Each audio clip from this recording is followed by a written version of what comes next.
যে এই দেশে একমাত্র বৈষম্য সৃষ্টি করা হয় সুন্নিদের সাথে। সুরর দিতে আমাদেরকে জায়গা দিছে, অন্যরা করছে কিনা?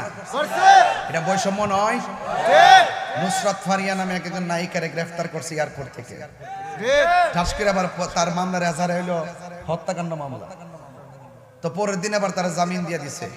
কিন্তু আমার ওই সুদ্দিন দিয়ে যে প্রকাশ্য মবক্রিসির মাধ্যমে তারা হত্যা করলো, দিবালোকের ন্যায় যে হত্যা করলো, সেই আসামিদের কি ধরছে? এটা কি সুন্নিদের সাথে বৈষম্য নয়? আজকের এই দিনে খাজা বাকিবিল্লাহ রহমতুল্লাহ আলাইকে তারা গুম করেছিল।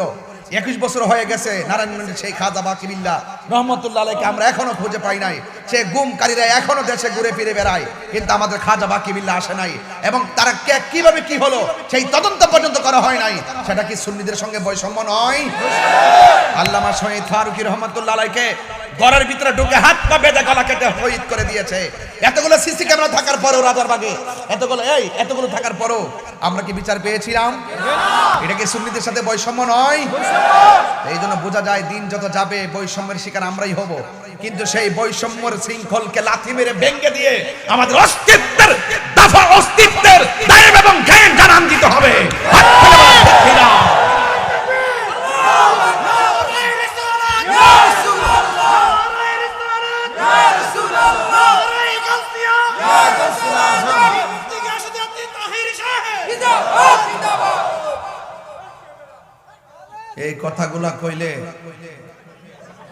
এই কথাগুলো বললে অনেকে পছন্দ করে না। যুবক ভাইরা শুনেন, এই দেশে ইসলাম আনছে আল্লাহর ওলিগণ। ওলি আল্লাহর মাজার ভাঙছে 89টা। এটা কি সম্প্রীতির সাথে বৈষম্য নয়?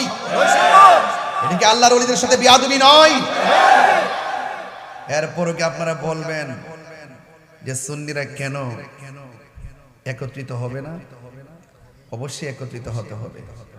কথা বলেন ঠিক কিনা? আমরা বুঝা ফেলাইছি, এই জন্য আমি দম দিছি না। আমি বলছি দেহের ভিতরে প্রাণ যতদিন আছে লড়াই হবে ইনশাআল্লাহ।